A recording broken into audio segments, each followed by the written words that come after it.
the seminar in Senate Room, and we were joined by a Pakistan journalist and author, and his contention was who we are talking to, please. Okay. Yes. Delhi. Christine is here, and why don't you introduce yourself? Well, I think let's find this other we'll be introducing you. We'll be introducing ourselves when we ask questions. Perfect. That's great. So, Christine, you can fill them in there from about the seminar. You were there present all the while, and she was bombarded with questions, which she answered as well. So let's start with Kailashi, and then we'll move on to Christine. Yes, it was a very heated seminar, so to say, because the subject itself, of course, brought out lots of emotions. The question was, is Pakistan a victim or a sponsor of terrorism? Obviously, all the speakers came forth with the view that, first of all, the violence taking in Pakistan itself is a very sad story where lots of people are losing their life, but the divisions are not only divisions within the society, main sects like Shia and Sunni. There are many further divisions which are causing this kind of mayhem. Has a very strong imprimatur of the ISI, but moreover, the violence that Pakistan itself is enduring is a consequence of Pakistan's proxies turning its guns and suicide bombers against the state. So I think that I have a very different understanding of the consensus of the speakers on this important issue.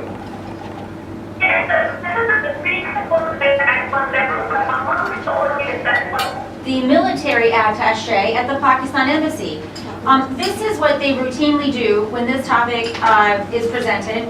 I myself, it's actually a good thing I wasn't there, because I think I would have reacted more strongly to that fellow. Wherever I have gone, in London, any places in Europe, here in Delhi, that promote their side of the story. So it's very difficult for me to conclude that some of the things that were said were not just planted fictions, because some of the things that the audience said were just so preposterous that I couldn't even take them seriously. And of course, yes, we got to know in the end, that was my understanding, in the end we got to know that this was an attaché from the Pakistan embassy who wanted to have a 2 or 3 minute comment in the end. Yes, there was a lot of robust, very, very excited, and sometimes extremely heated debate.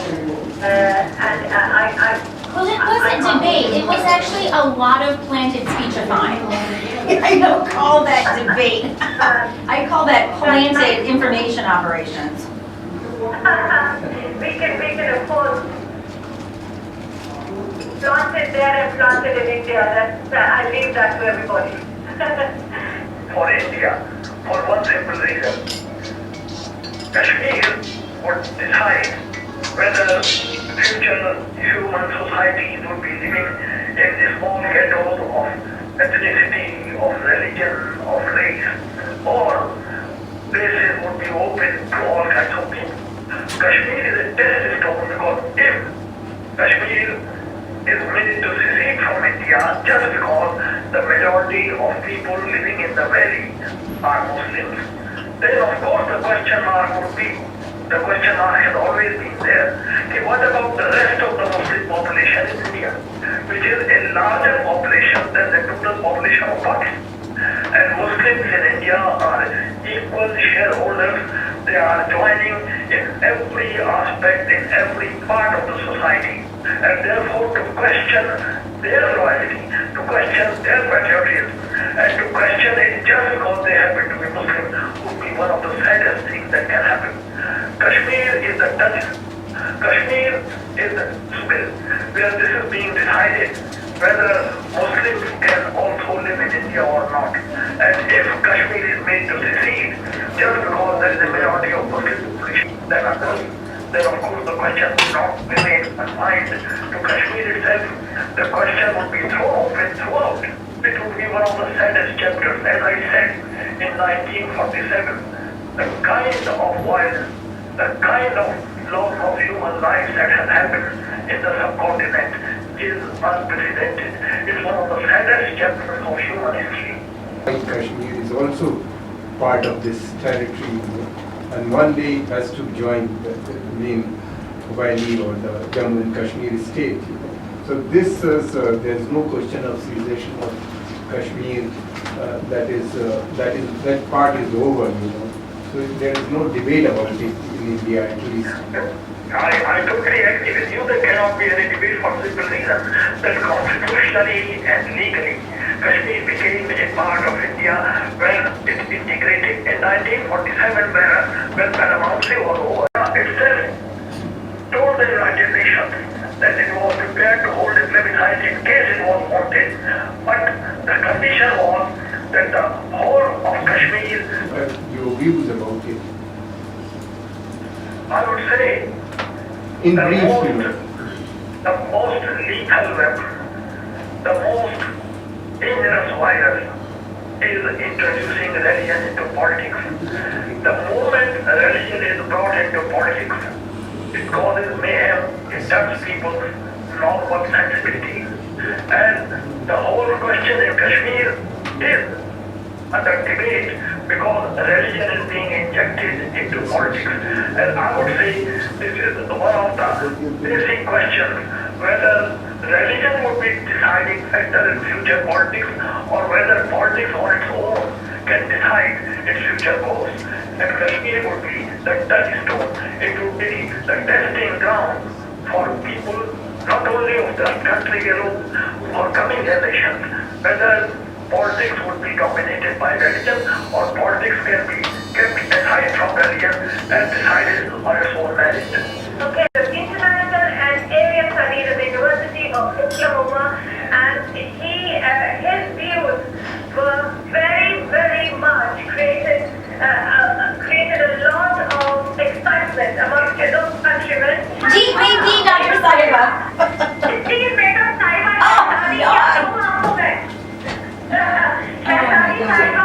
शहजादी साहिबा और यहाँ doctor Shah जो बैठे हैं उनके दोनों को ये सवाल है कि क्या आज की तारीख में जिस तरह से पाकिस्तान से टेररिज्म भारत की तरफ आ रहा है क्या वो सही है और उसको अगर इन दोनों देशों के रिश्तों को किस तरह से बेहतर किया जा सकता है, क्या इस टेररिज्म को रोका जा सकता है, ये सवाल शहजादी साहिबा आपसे और उसके बाद डॉक्टर शाह से. Let's be very clear. So there is this tendency to blame the Americans for everything, and I'm going to take on board some of that. But this issue of Pakistan-sponsored terrorism began in 1947. The U.S.-Pakistan alliance went from 54 to 65, and Pakistan was under sanctions from 65 until 72, and then again in sanctions from 1990 to 2001. So if you actually do the math, the Americans were engaged with this country for important periods of time, but not during the duration when Pakistan was developing terrorism principally as a tool of foreign policy. So I think we really need to understand this as an indigenous problem that has indigenous solutions, perhaps. You all know that they began this in 47 in India. I think very few people know that we, the Americans, did not start the Afghan jihad. That in fact, Zulfikar Ali Bhutto began this in 1974. This is an important intervention because so many Pakistanis at the conference yesterday want to say, well, this is all because of the United States. So I'm going to take ownership of our contribution, which was really pivotal between 82 and 90, but the rest is on Pakistan. I think that the Americans, however, because we have been so luxurious in supporting the army during very important periods of expansion of this Islamist militancy, we have a particular responsibility to try to undo this mess. And I've written elsewhere that what we really need to do is present to Pakistan a series of escalatory steps. The first being that we are going to declare you to be a state sponsor of terror. It's going to be very difficult for Pakistan to turn this terrorist aircraft carrier around. Estimates of how many trained terrorists in Pakistan abound anywhere from like 50,000 to several hundreds of thousands. So what we should ask of Pakistan as a first show of good faith is that you stop actively supporting these militants. I mean, Dr. Shaw and I, we spoke at length about this yesterday. The space, for example, that Jamaat al-Dawa has, the Haqqani network, even Lashkar-e-Jhangvi/Sindh in Pakistan, the space for these groups has expanded, not contracted. Hafiz Saeed, his role as a political moderator has expanded, not contracted. So at a very first step, we want the state to stop actively supporting these groups. The second thing that we want the state to do is to actually begin denying space. That's media space, that's actually physical space. We want them to close down sanctuaries. And then finally, we want them, and this is actually, an interesting question, what Pakistan needs is a DDR program, which is basically a program to disarm and to reintegrate these fighters. Not all of them can be shot, not all of them can be jailed. Some of them have to be reintegrated in the same way that the UN had early successes in Afghanistan. And if the Pakistanis are not willing to undertake these steps, then we have to follow through and declare them to be a state sponsor of terrorism. The United States heretofore has been very unwilling to do this. I think it needs to do this. If you talk to anyone on the Hill, if you talk to people at the White House, although this argument is getting quite exhausted in the Pentagon and in the intelligence agencies, they will say that if we do this, the Pakistan has to take responsibility or that US has just to do with all that she has said. I guess you would have to take that. So first of all, I think it's very important to emphasize that, as I said before, as Christine has emphasized yesterday, encourage, patronize, continue to support and provide sanctuary to other groups that carry out their proxy wars in India and Afghanistan. So first of all, the political forces. So the military is now targeting the Mahajir Qawmi movement, which is, a violent organization and has a serious problem. But is that really the existential threat to Pakistan? Not really. I mean, the army, the Rangers are targeting them in Karachi as if they really are, destabilizing Pakistan. They have picked up politicians from the PPP under charges of terrorism, aiding and abetting terrorism, when all the terrorists that actually harm both Pakistan in the long run as well as its neighbors have the freedom and the space to operate openly, with impunity. And so there's really no willingness on the part of the state or the Pakistani military, to be more precise, to do anything about it. And they have this belief that, as Christine said, because they have nuclear weapons, because they've gotten away with this previously, that they're too important to be, sanctioned or to be dealt with harshly, that they'll continue to do this and will not pay any price for it. And so that's their assumption, and so far they have been quite successful in terms of continuing to follow these policies without having to incur any consequences.